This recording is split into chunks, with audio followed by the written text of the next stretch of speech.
at the American Rescue. Yeah, with Dana, last year's honoree. Yeah, and Elizabeth Ashley and Jim. Ah. The whole crew. Elizabeth Ashley. Dynamo. Now, I mean, you've worked with several shows. I mean, way back when you did Agnes of God, you mentioned Agnes of God. I also saw Agnes of God on stage, Broadway. You were, you know, a young, I mean, you were young then, and you were on stage with giants. I thought I was younger than 24. Wasn't I? Yeah, and you were on stage every night with Geraldine Page and Elizabeth Ashley. Yeah. Did you know then, like, that they were Geraldine Page and Elizabeth Ashley? Well, first, we did it in Boston with Lee Remick, and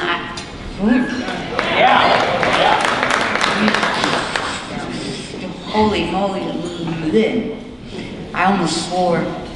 She's an amazing actress, and Geraldine Page, and me. And then Lee Remick couldn't do it anymore, and Elizabeth Ashley came and inserted herself within 2 weeks. Is that me? Inserted herself within 2 weeks. And we came to New York with Elizabeth and Jerry, and I had not heard, the only actress I had heard of, shoot me dead, was Lee Remick. But the first day of rehearsal with Michael Lindsay Hogg,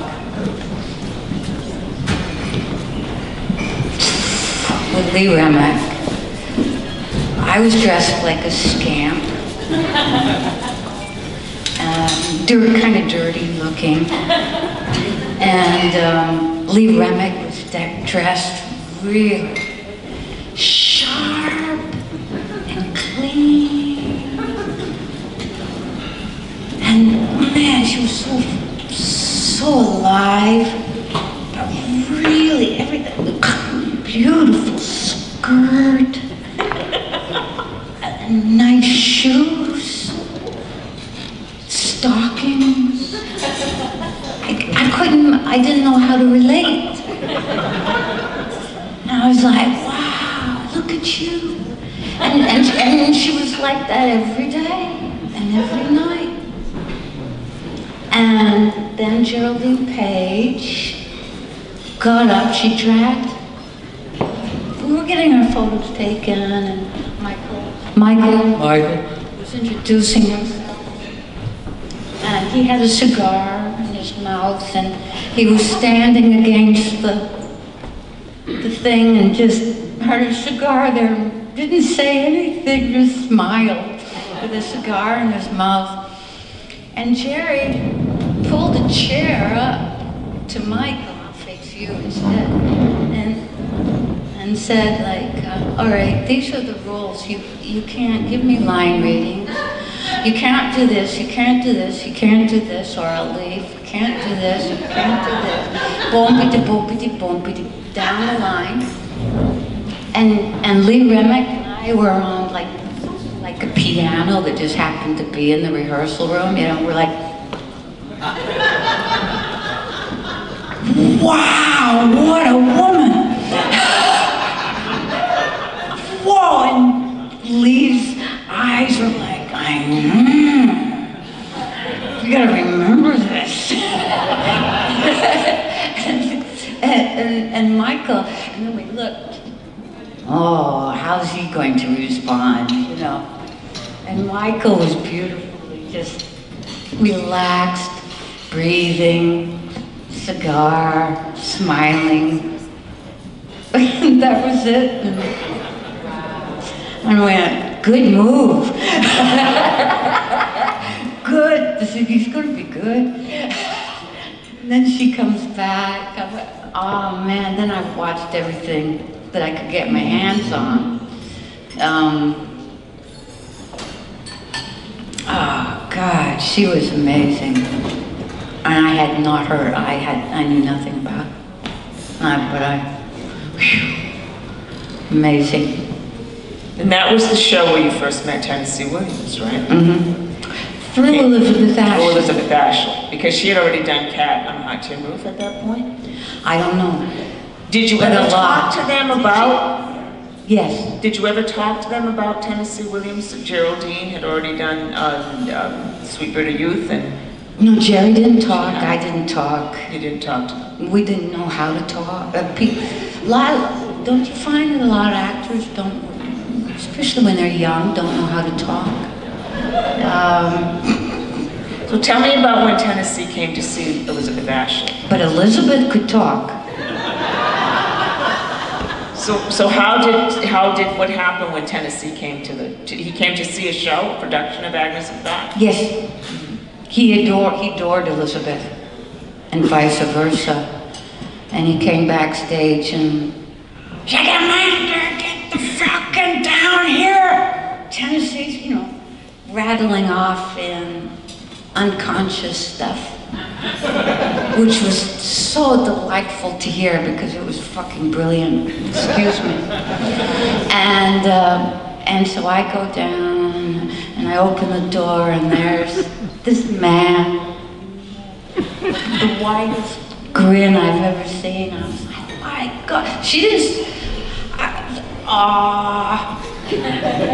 oh my God, I fell so in love, and his eyes were clean and clear and forever and deep and light and just like forever. And you could see inside and out. He let you in. Shoo. No, wow. And I didn't know how to talk. I started talking too much when I turned around 30. I started talking a little more when I turned 26. Now I talk way too much. Well, you didn't talk too much when you won the Tony. I remember that like it was yesterday. When you accepted the Tony for Agnes of God, you just said thank you. And it walked off the stage. And it was like a breath of fresh air. I wasn't 26 yet. Did you just think, you know, did you think that was just, were you shy? Did you think it was just like a bunch of... Oh, I'm sure I would be murdered if I opened my mouth. I would be extremely offensive. I was just, no, I'm staying quiet. And then you did the film version, but Jerry and Elizabeth Ashley did not. You worked with Jane Fonda and Anne Bancroft. Was that I did not. Was that odd? Is that what you said? That I was in the film? Yeah. Oh, that was me. That was Meg Tilly. Okay. Well, you should have been. No, she's beautiful. Yeah. She's beautiful. No, Jane Fonda didn't want to work with me. Okay, now you're going to tell that story. Oh, shucks. You gotta tell that story. You gotta tell that story. Because I thought, for some reason, I thought you did, because you had won the Tony, so it would have made sense that you were cast. But they obviously wanted more name actresses than those three. But was there talk that you were going to do it, and Jane didn't want you to? Jane did not want me. She didn't want you. No. Yeah. I don't know why. I never talked to her about it. But that's what Norman Jewison said, at least. Way later, like when we're both like too old to care. But you worked with Elizabeth Ashley again several times on Tennessee Williams productions. Did you guys have a bond about like having met Tennessee and she introduced you to him? How did you come to do other Tennessee Williams shows with her? I mean, right up to last year when you did Night of the Iguana, but you did Milk Train and other shows with her. You know, was there this sort of understanding you had that you both got him? Well, yeah, I think that's something that's kind of like unspoken. Yeah, I think it's just like telepathy in a weird way, and yeah, absolutely. It's kind of like a given, but it just has to do with opportunity and luck. Whether you do it or not, well, that's the way I always approach, is why I'm always working. Snort. I kind of thought things were kind of, and still do, I know, it makes me a strange duckling. I'm not a businesswoman, so I just think that beautiful things I will gravitate towards, and vice versa. And been very lucky that Tennessee just kind of gravitated, and I think it's a mutual thing. His writing, I was gravitated towards unconsciously, and surprise, surprise, I just could never believe that I was doing something by him. And I was always sure I'd get fired. But his worlds are the most, his writing, it's the best kind of jazz, and it should be different like every night, and you're gonna hear different things every night. You can change everything. And it will just deepen and deepen and deepen into facility. He's a genius. The best one. Phew, there's so many good playwrights, yeah, but for me, Tennessee is like breathing in and out. You did Alma in Sun and Smoke. Michael Wilson directed that, and then again you worked with Michael in Night of the Iguana last year at the AOT. Yeah. Was he responsible for getting you into that production? I mean, or did you want to do it? Yeah, Michael, I don't know, yeah. Then probably because Elizabeth and Michael were really close, so probably without being told, you know, she went, and Michael went, I don't know, is she too crazy?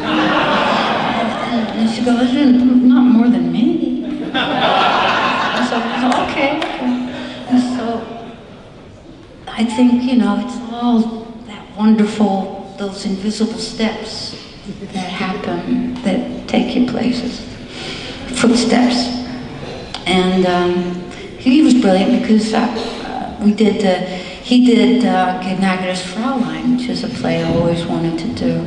And I got to do it with Elizabeth Ashley.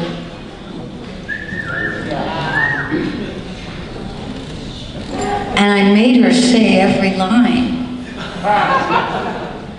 Because she's always been really kind of big into cutting, and it was a massive monologues.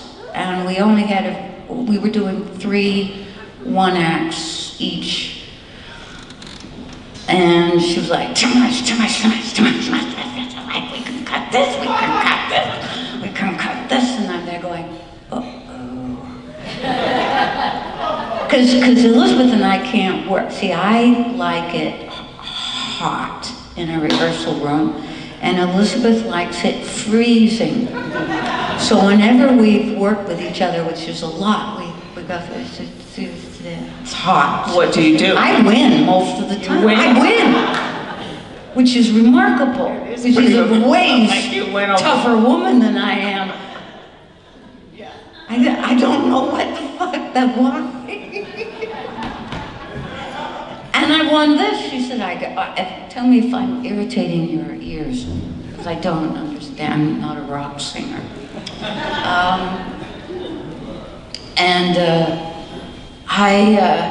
Okay, so cut, and I went, sorry. And Michael looks frightened. He's listening, and goes, then he goes, "Oh, you're really going to say no to her, Elizabeth?" Yeah, Elizabeth, you've got to say you have to do all the monologues all the way through without any cutting. She's like, "I can't, Amanda, I can't, don't make me." I'm like, wow, I got a lot of power. That's not gonna make you. No, you have to. You have to, it won't, it'll all fall apart, if you don't. You can do it. No, I can't, I got too much to learn. I can't, never. Yes, you can, I know you can. All right. And she did. You did. She was brilliant. But I learned them too, so Polly and Molly are always together, and so if she forgot something, I'd just and she'd fall right into it. Thank you, Vanna. Oh, right on. She's brilliant to play with. So you have learned, I mean, this has been a constant, from way back to the early 80s when you first started. She has been a real... My God, I know. Amazing. Yeah. And then, right up to last year, because she was terrific in Iguana, but you were, can we talk a little about Hannah Jelks? How did you approach that? She's like, when she first appears on stage in Iguana, she's sort of like, you're not sure about her, and as the play progresses, she grows progressively stronger, and she's a force. She's an absolute force.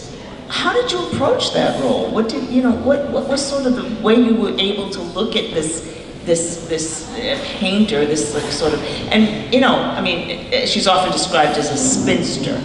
Is that a sexist term to you? What does that mean? I don't, if I hear what she's described as, I forget immediately. I put on I'm going to forget everything I hear.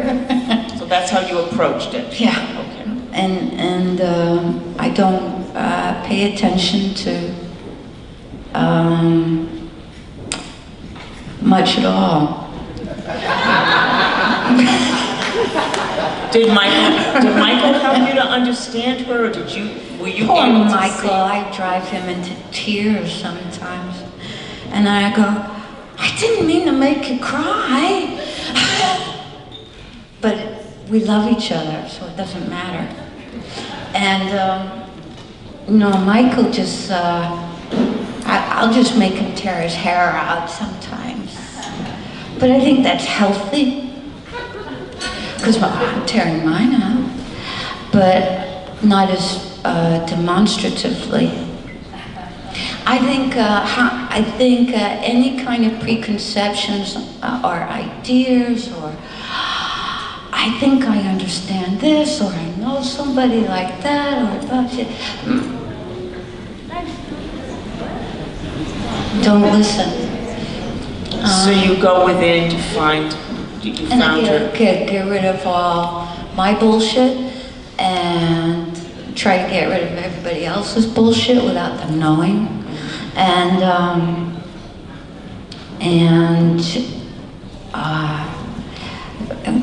Hannah was, who would have thought that Hannah would ever come my way?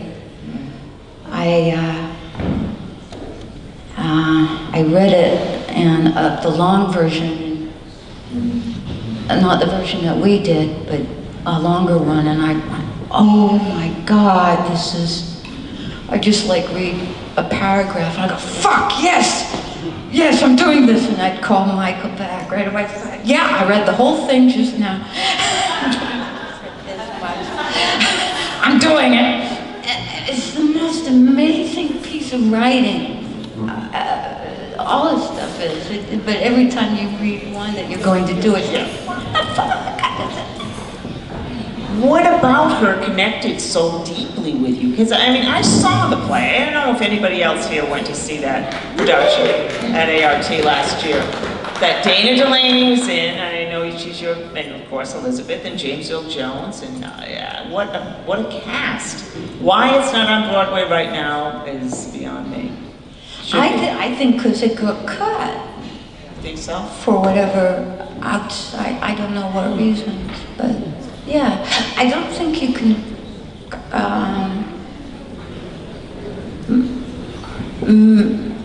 mess with that kind of writing. Yeah, it just kind of like falls apart. But it was so much fun to do. Oh my God! Even I argued like for a week, and other people did too, to do a longer version.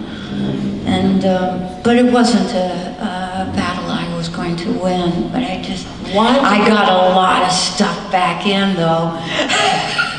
So it was a good week. It was a good week. And Michael really wanted it back in, but something was tied. His hands were tied between the actors and, you know, whatever else is involved that I didn't want to know about. The attitude that it had to be shorter, or just too much? More modern, more something. When you do this reading next week in New York, Ridiculous, huh? is it going to be the original, the full version that was not cut, or the version? I keep going. Is it going to be the full version? I don't think we can yet for some reason, but I think it should be. But it doesn't matter. It is. But I mean, for me, because I'm in it. I mean, I prefer. I got a lot of everybody's speeches back in. You did? Yes, I did. Do you ever think about directing? Would you ever want to? Because it's great to listen to people just stream of conscious to each other, and then you discover how another the person that they're stream consciousnessing around, how they listen and what they pick up on, and it goes all over. It's like you never know what. Would you ever want to direct? It's genius writing, you know. It's just full of all these surprises, and you're continually surprised. And so I had said, yeah, you know, we gotta have everyone talking. Stop trying to make it follow a linear, like, logic. There's no logic. You gotta, throw it out the window. No. Don't think about, somebody's thinking about logic. I don't know who that person was, but no, throw it out the window. Throw it out the window. Well, Hannah has one of the lines in the show that for me was like so amazing, and it encapsulated the whole thing, which was about something like nothing's disgusting unless it's unkind. Do you know the line I mean? Yeah. Yeah. Well, it's like every line is like, what the fuck? I mean, if you think about it, you know, fuck, you know. Yeah. That was, to me, that was such a key to her character, and by the end of the show, to me, she was the strongest and most vibrant and most alive character in the whole piece. Really? Yeah, I thought so. That was mine. And that may be a tribute to you as an actress, that these characters somehow, you know, even you as an actress, the characters sort of are considered these outsiders, these oddballs, or, you know, people who are different. But yet they become the ones with the most humanity, the most relatable. Do you find that? Do you relate to that? I like what you're saying, yeah. Well, I like what you're saying. That's the thing about Tennessee. You can feel, think, every audience member can feel, think anything, put everything together and destroy it any way they feel like it. Okay, they're telling me we have to wrap, you know so I mean? have like so many more questions. Okay, quickly. Thank you. Did you watch The Sound of Music as a kid? We're the same age. I think most people who are this age would wish Captain Von Trapp was their father, and he was your father. Did you watch it? Did you? Yeah. My grandmother, Eola, isn't that a beautiful name? Yes. Eola, E-O-L-A. and we called her Mama Wooly. Mama Wooly took me to see it. Yeah. We kind of stayed in Boston for about a week so I could see it many times. Because Yola and Papa Luther, which is another great name, lived in Chester, New Hampshire, so that was quite a treat. Did you get that it was your dad? Did you get that he was acting? Was it weird for you to see him in this iconic role? Or did you get that at the time? Yeah, I got to know my dad through his imagination. Ah, man, it's an incredible gift to not know somebody and get to know them only through their imagination. And so by the time we met each other, though I had kind of seen him when I was 5 or something, and I saw him in plays, but just a hello at the end or something. But when I was 18, I was saying, and we went out to lunch or dinner or something, and he had some wine, and his hair all of a sudden started. He didn't sound any different, but his hair stood up straight. I was watching my father morph into some other creature. It was the wine. But he was still as clear and lucid and everything. It just looked funny.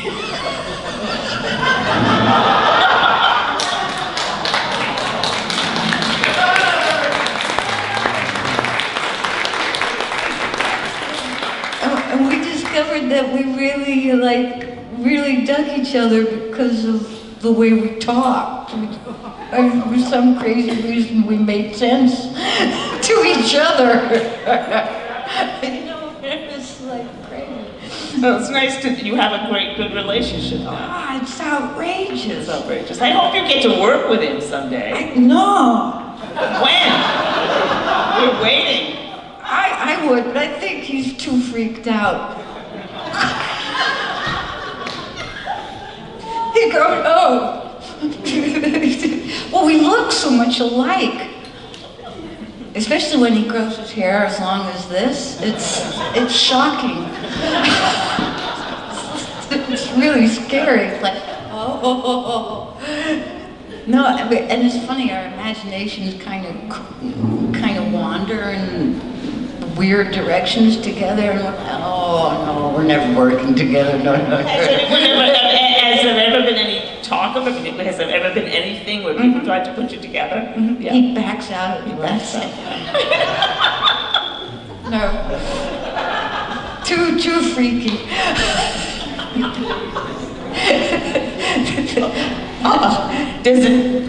When people meet you and see you, what do they think about? Do they say Pulp Fiction? Do they say Hunger Games? Or do they know you from the Tennessee Williams? Mostly theater. Mostly theater, really? Yeah, and I've done very little theater. Yeah. I've done things that ran a long time, but I've done very little, you know. And, but they ran for a long time, which is great. And you like that. A lot of people don't like the long runs, but what you said before about deepening every night, I love long runs. Oh my God, I'm into pain. On that note, Amanda, I can't believe we have to end this.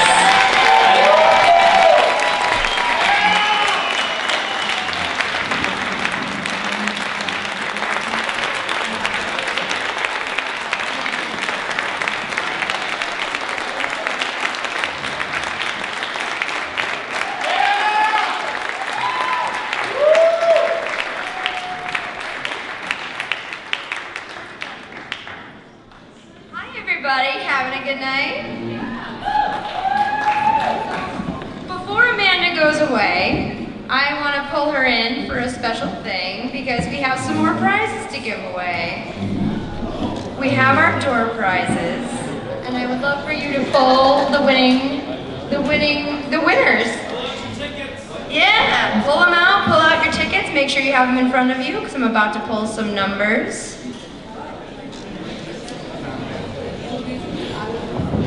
I can't read. That's fine. I got you. That's you. You ready? Is everyone ready? Yeah! Woo! Alright. So the first winner of 2 Carnival VIP passes, this year's theme is Mardi Gras by the Sea, is anyone you want. Beautiful. The number is 163999. Who's our winner?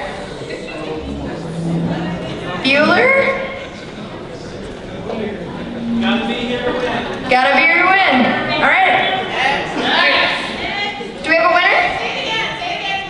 The number is 163999. We'll pull another one. The next one is 163943. Anybody? You all pick these. Next, 164004.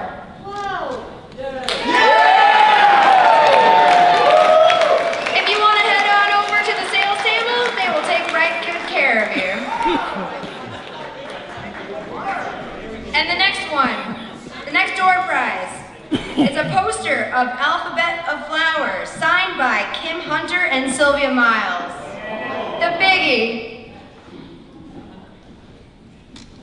We got 164009. Next. Give me one. Sorry. Oh yeah. Drum roll. Let's do it. 163960. Oh, hey, Neil. Neil won. So the sales table will take care of you. Congratulations, Neil. And next we have the silent. Oh, okay, but Amanda. Alright, we're gonna wrap this up nice and quick. The 2 shortest women in the room, we're doing this. We're gonna give you our silent auction winners. You ready? Yeah. Who won the djembe drums? I think that might be you. What? Me? What? That's okay, right? Unless someone else was out and Miss Charlie down. Who's gonna outbid me? Got your paddles? Got my paddles? It's $275 for the next winning bid. 2 djembe drums, handmade xylophone. No. Otherwise, the staff is really gonna have fun playing those instruments. Sounds like the staff won. Woo! Yes, staff. All right. What was it for? I can't understand you. Sorry, it was the African instruments at the back of the room. The xylophone and the djembes. We're gonna drum. Okay, our summer salon with Michael Cunningham happening Thursday, August 23rd here in P-Town. First winner, Jeff Hall-Flavin. Next winner, Rick Erickson. Next winner, Neil Corpinen. Next winner, Albert Carey. Next winner, Richard Pepitone. Next winner, Peggy Jablonski. Next winner, Kevin Burns. Last winner, Jeff Peters. Woo! That's great. You all just need to go to the table in the back and see Hunter and the gang back there, and we'll get those taken care of. And then, the Tony Kushner Salon. Monday, July 23rd in Truro. First winner, Eric Erickson. Next winner, Neil Corbinin. Yes, Albert Carey. Craig Combs. Charles Roberts. Jack Brent. Oh yay. Charles Shaw. Spencer Kesey. There you go. Bo Harris. John Henson. Who will be bringing his lovely wife? Jody Hansen, because it wouldn't work if you both didn't come together. Jeff Peters. And Kevin Burns. Yay! Those are silent auctions. All right, guys, it's been a great night, right? Yeah! Awesome. We have one more thing to do for you all. We have a shift coming up in this festival, and and Jeff Hall Flavin is going to be leaving the staff as executive director. I'm so can't look at him while I do this. I will cry. His wisdom and guidance is going to continue on the board of directors. And in many ways, I'm losing my teammate for the last 12 years. And Jeff has been a teammate to many of us in the festival and many of you here in this room. So, dear Jeff, we want to take a moment to express our gratitude. Go. Without Jeff Hall Flavin, there would be no Tennessee Williams Theater Festival in Provincetown. He came to Provincetown in our first year of the festival at my invitation to direct our first Tennessee Williams world premiere, The Parade. And he has stayed and been with us every year since, and he's bought a house here. And he has been a unique combination of a subtle, sophisticated artistic sensibility and very special for someone with that artistic sensibility, someone with a conservative, smart, and God knows we've needed it, business sense. And because of him, the festival has grown and thrived, and he will be a part of this festival, past, present, and future. And that's pretty great. So how did I meet Jeff Hall Flavin? Well, actually, Jeff and I grew up in the same hometown of Eden Prairie, Minnesota. So I met Jeff when I was in high school, although I like to point out, and Jeff, you'll fill in the blanks here, he was much, much older than me, so, but I did know him from back home. I was living in Boston, and Jeff actually called me and said, hey, have you heard of this town called Provincetown? I'm directing a show out there. And I said, do I know it? I've been spending my summers out there since I was in college, so yes, I know it, I love it. My favorite thing that of Jeff and the festival has to be the shows he's directed. Some of these shows I think are some of the best that we've put on. So I wish for you, Jeff, as you embark on your next endeavor, is much of the continued success that you've shown us. But seeing what you've done for this festival, seeing what you've done for this town, seeing what you've done for Williams, seeing what you've done for the arts in general, shows me that this is just a drop in the bucket compared to what you're about to go do. So I am honored to be able to stand on the sidelines and cheer you on through all of that. And thank you for letting me be part of this for the past 10 years on the board. And congratulations, and thank you. I first met Jeff Hall Flavin in the mid-2000s at concerts I was putting on, recitals of music that I had put together where I'd set the poetry of Rainer Maria Rilke to music. And Jeff felt that there was room for that at the theater festival. And so, long story short, he first introduced me to David Kaplan, who gave the go-ahead to also set some of Tennessee's poems to music. So Rilke and Tennessee became a study of mine, and the festival became a study of mine. My first interaction with the festival was coming in 2011, and the very first play I saw was Green Eyes at the Kathy Lee Gifford House. I don't remember much of the play, all I remember is the movie, and I said, I want that for my show. And sure enough, Autumn Song had a lot of shirtless guys in it, so hopefully the music was memorable. Jeff, you are memorable to all of us for all that you have done for the festival, for all that you have done for me, and for all that you're going to do. So we wish you the best of everything with your new journey and for the festival with its continued journey. I love you. Hey Jeff, I hear you're embarking on a new journey, and in the meantime I just wanted to send you my love and thank you for all of the years of friendship and mentorship and direction and inspiration that you have given me. And as a director, you inspired me so deeply to love Shakespeare and to understand Williams. And anytime I hear his words, I hear you, because you're intertwined in my mind.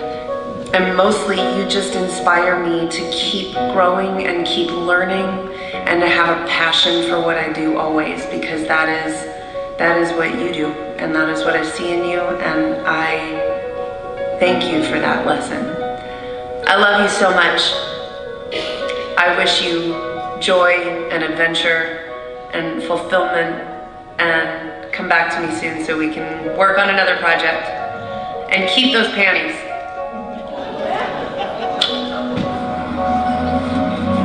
We met Jeff in the summer of 2006 when he was a customer in our store, Farland Provisions.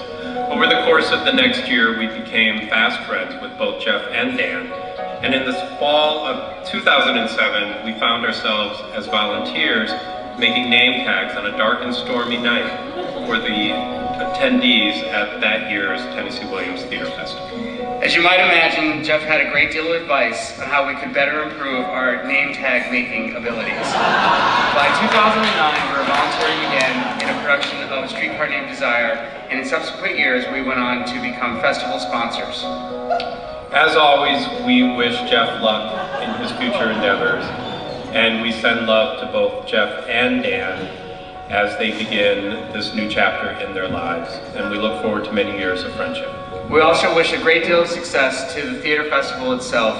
Look forward to many seasons ahead and our favorite weekend of the year, the Tennessee Williams Theater Festival weekend. My first memories of Jeff at the festival are him pedaling his bike really fast down to the end of the wharf, carrying tools or wood or chairs, yes, on his bicycle under his arm or in the basket, dropping them off and turning around and pedaling away really fast again. Our first teamwork, the festival did an event at BCA in Boston, and that started this wonderful working collaboration, this forever friendship, and this oftentimes silly brother-sister connection. After that Boston event, we drove home to Provincetown singing John Denver songs at 1 a.m. And that will forever be one of my favorite memories of us, Jeff. We have been so fortunate to create this amazing festival with brilliant and talented people, so many people. And I know you're on your way to London Roads to find a new place that you belong. But you will always belong here. You will forever be my chef, and I will forever be your Jolene.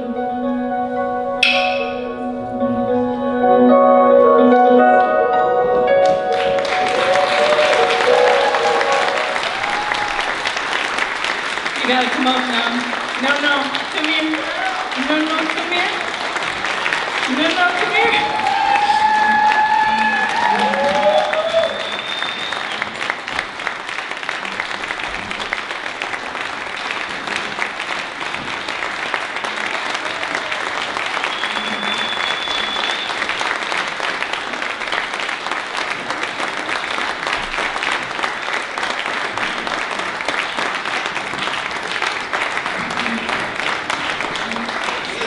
Not only the festival, the board of directors, but from all of us here. Jeff, you couldn't have done this festival.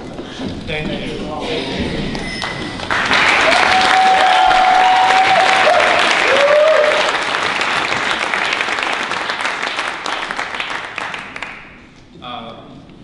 Maybe I should just say thank you. Inspiration is what it's all about, passion, and this room exemplifies that. I feel like I'm dead now.